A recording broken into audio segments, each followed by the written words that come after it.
Well, the Gulf of Mexico is still churned up after last night's storms, with red flags and a high surf warning still in effect. WKRG News 5's Debbie Williams is live tonight in Gulf Shores.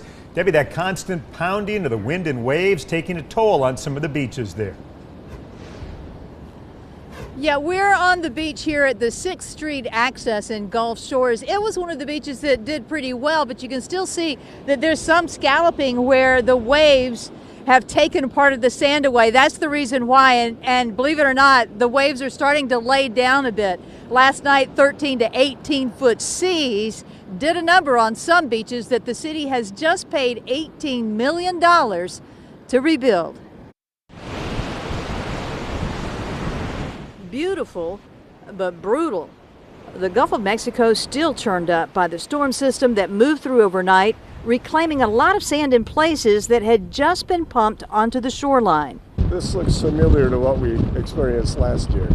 John Quellheim is back for his annual trip south for the winter. We met him last year on what was then a disappearing beach. Sliver Beach right now. In the year since he was here, crews have pumped over 1 million cubic yards of sand onto Gulf Shores beaches. Most of it still here, but in some sections of West Beach, it's obviously gone. When you look at it now, of course you think, oh my God, all the sand's gone. This renourishment project was done for nothing. But Emergency Management Coordinator for the city, Brandon Franklin, says it did what it was supposed to do. Honestly, I think it really held up really well.